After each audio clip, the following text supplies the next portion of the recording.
Here we go, guys. Oh my gosh, something hilarious happened today with RFK Jr. He he announced that he had a surprise endorsement, okay, which is pretty phenomenal.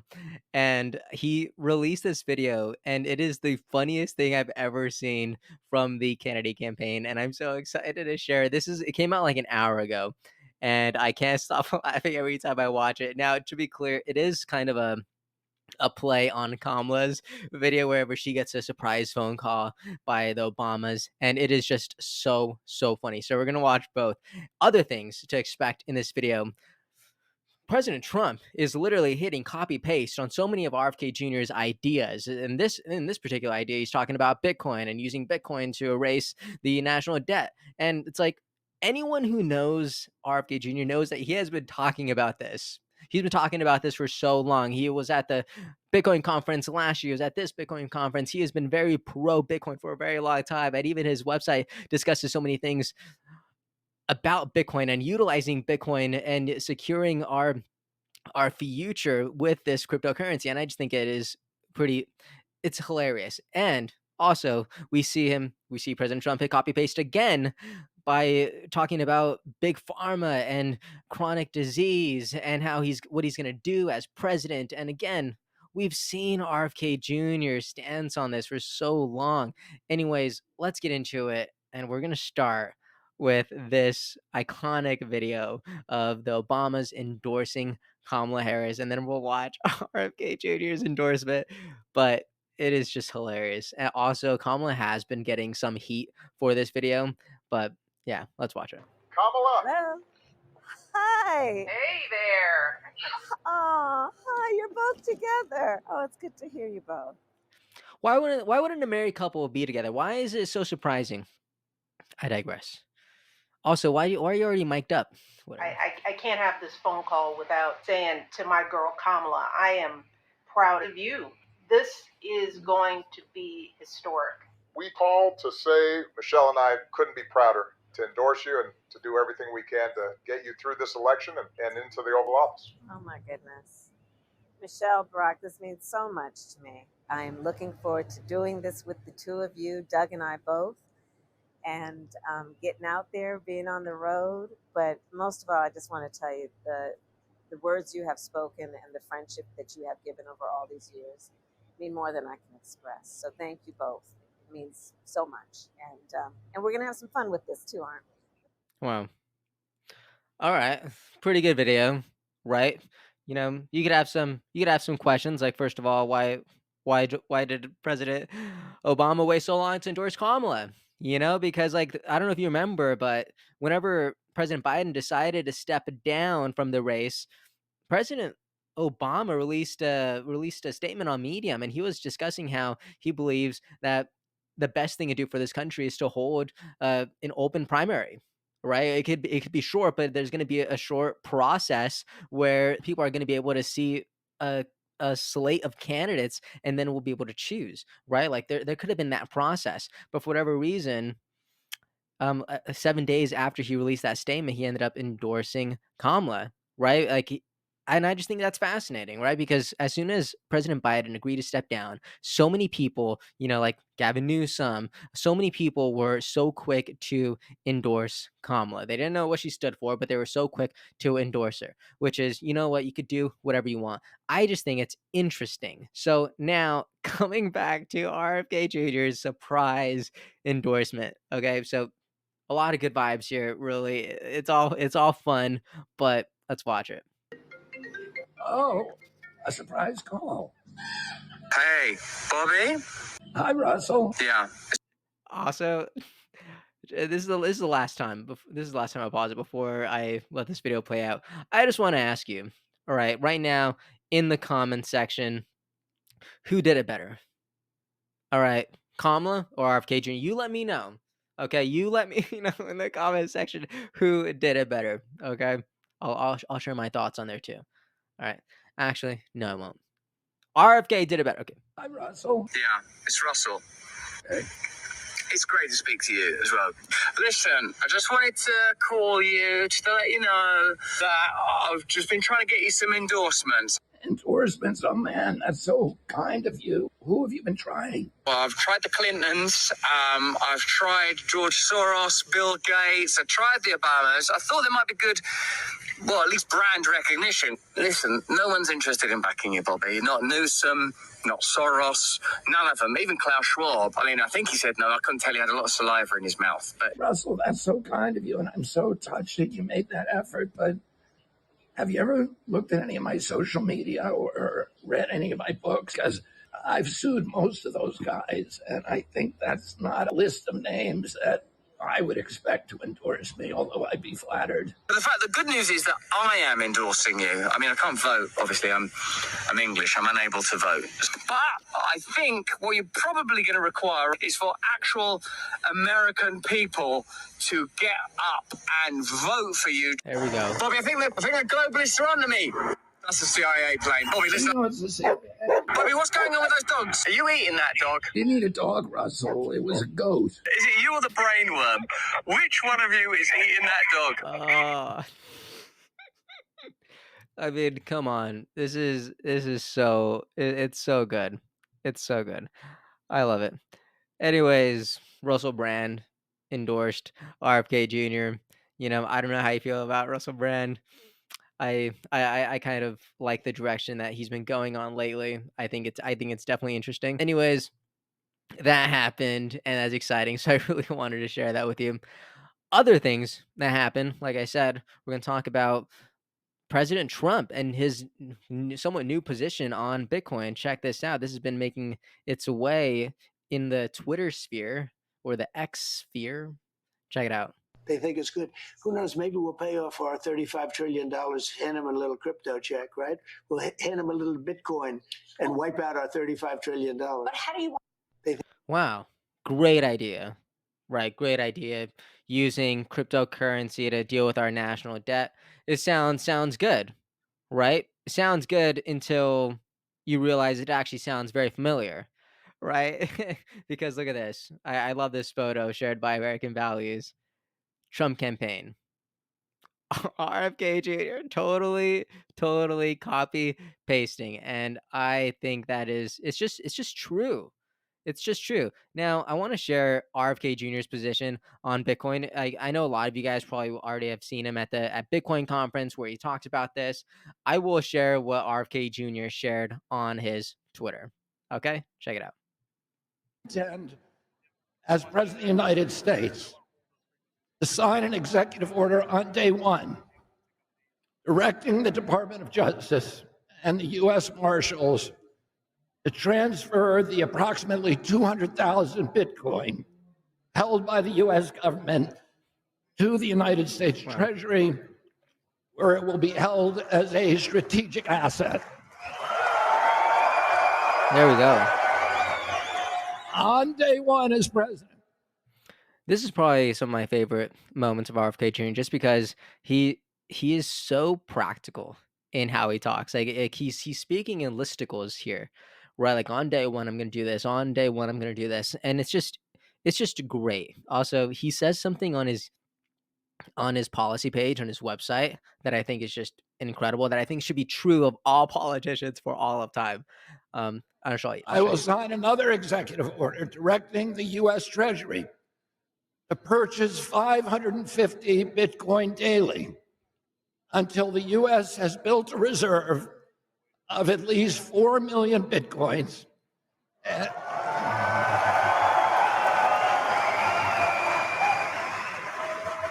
a position of dominance that no other country will be able to usurp. Our nation holds approximately 19% of global gold reserves. This policy will give us about the same proportion of total Bitcoin. The cascading impact from these actions will eventually move Bitcoin to a valuation of hundreds of trillions of dollars. On day one as president, I will sign also an executive order directing the IRS to issue public guidelines that all transactions between Bitcoin and the US dollar are unreportable transactions.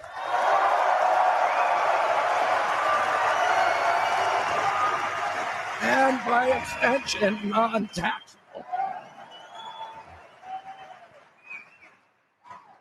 On day one as president, I will also sign an executive order directing the IRS to treat Bitcoin as an eligible asset for 1031 exchange into real property.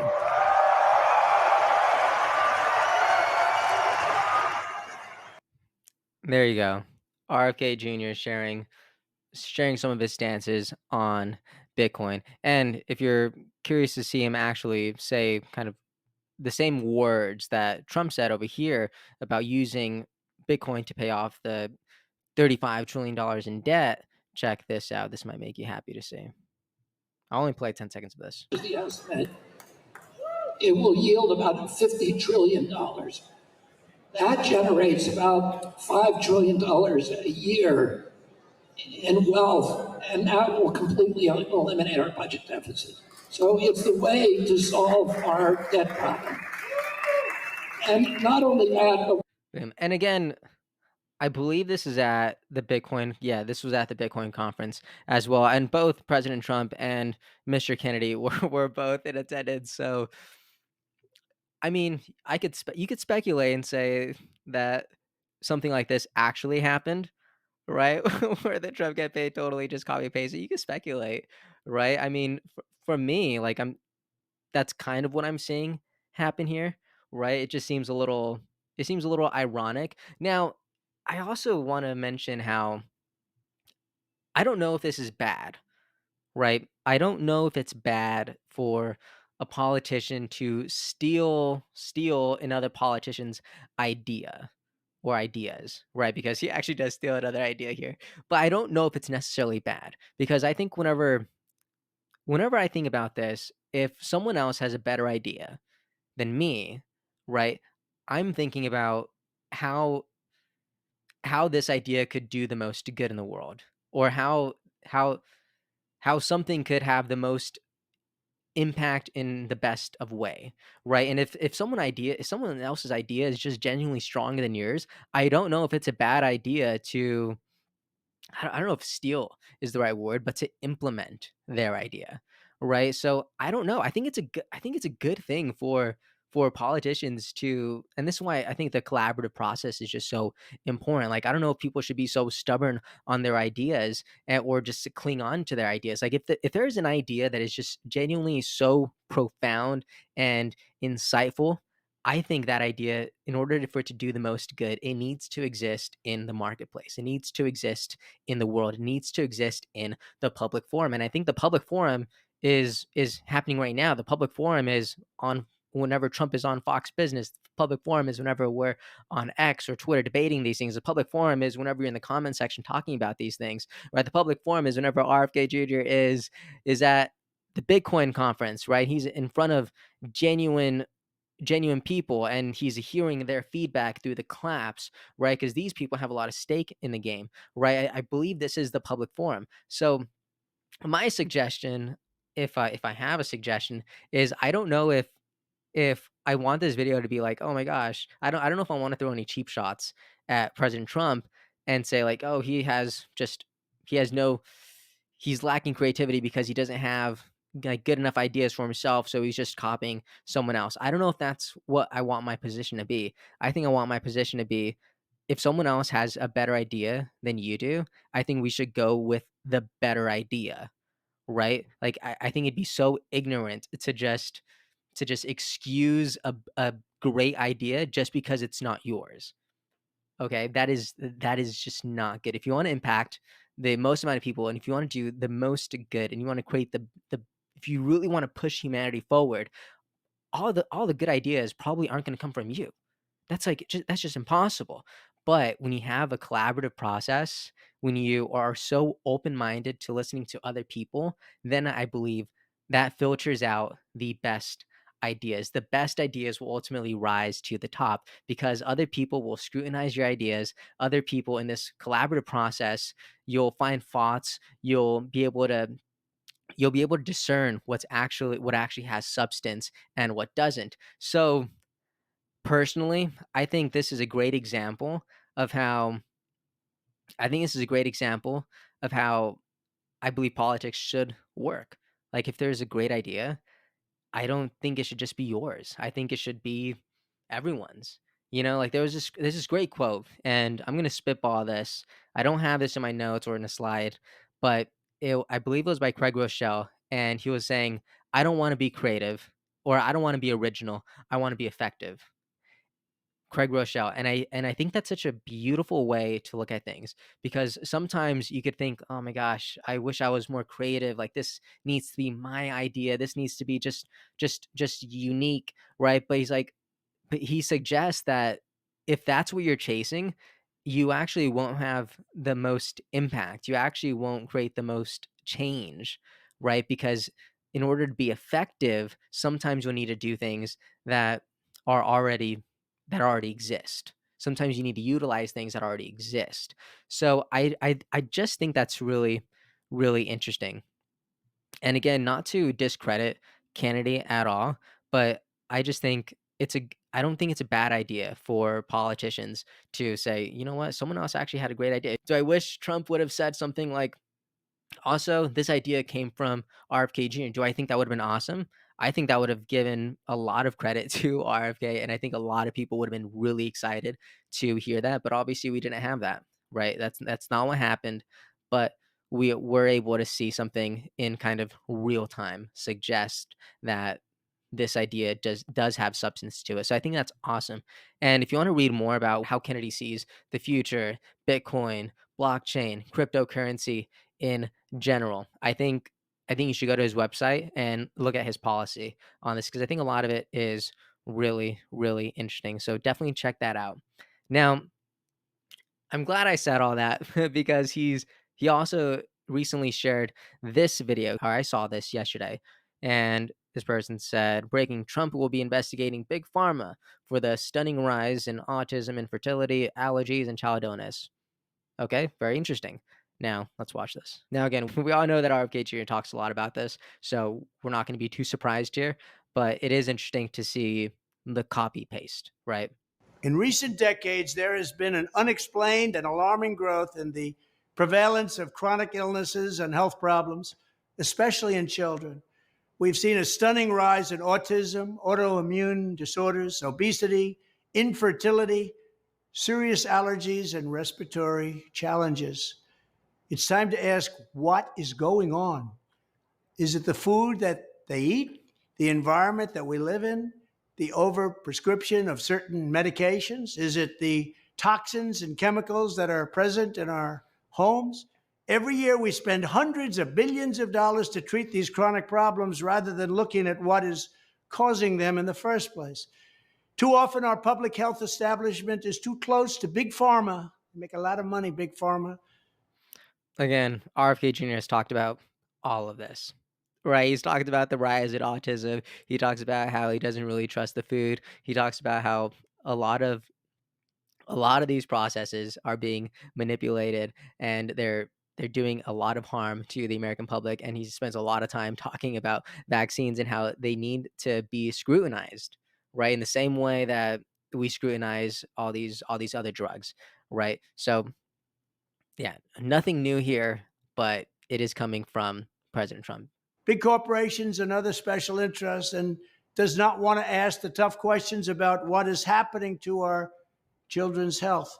If Big Pharma defrauds American patients and taxpayers or puts profits above people, they must be investigated and held accountable.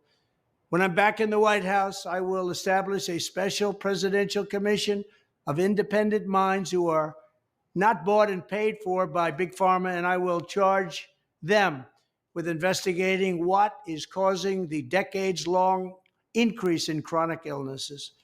I understand Big Pharma, I believe, better than anybody else. I know where they're coming from. And then I will ask them to publish recommendations for how every American child can have a safe and healthy childhood.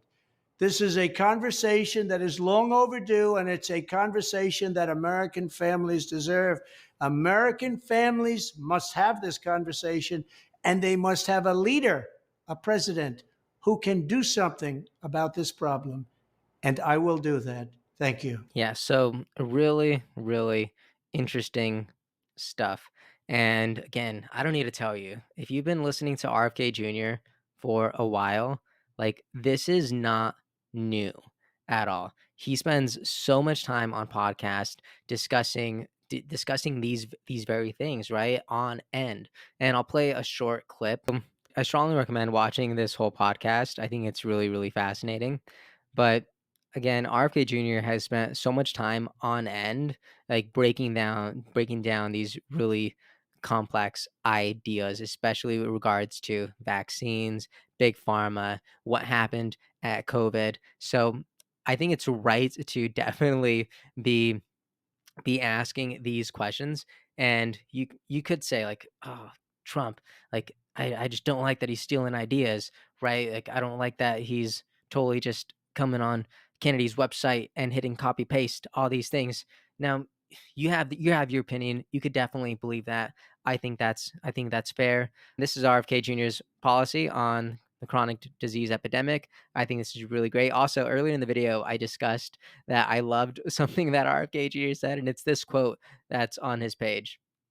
It says, "When I am president, I'm going to end the chronic disease epidemic in this country. If I have not significantly dropped the level of chronic disease in our children by the end of my first term, I do not want you to reelect me." Just like that, straight up. And look at this.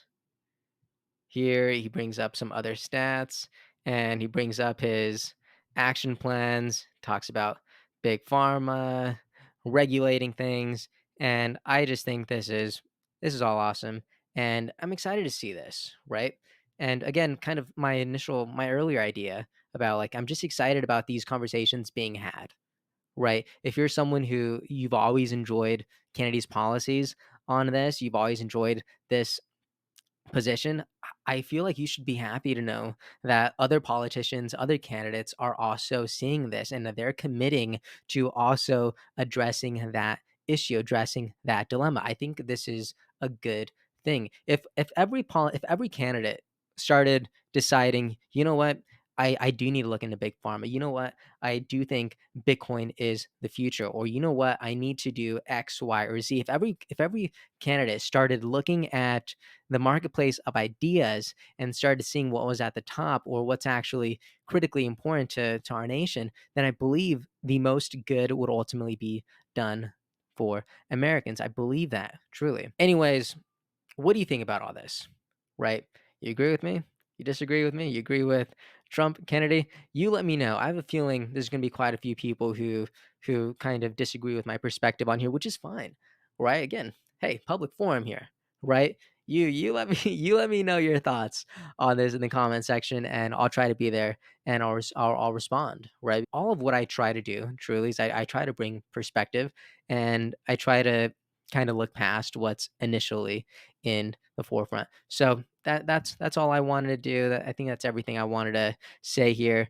But I'm pretty excited. I think today was kind of a good day. We saw some ideas breathe a little bit in the broader national conversation. I think that's awesome. We saw Kennedy get a hilarious endorsement and a great video out of it. This is going to be probably one of the top 10 videos on my in my brain from Kennedy. So, yeah, I'm really excited about this. Anyways, share your perspective. Tell me your worldview. Let me know. Let's elevate the conversation over there. And I'm so grateful that you decided to spend your time with me today. Thank you so much, and I'll see you next time. Hey everyone, thank you so much for watching and listening. I appreciate your time so much, and I really hope you enjoyed this episode. If you'd like to support what we're building here, please like and subscribe. It means a lot and it really helps us out. And if you want to see even more content from me, make sure to follow me on Instagram. I'm going to be sharing a lot more on there. Thank you so much. Have a great day, and I'll see you next time.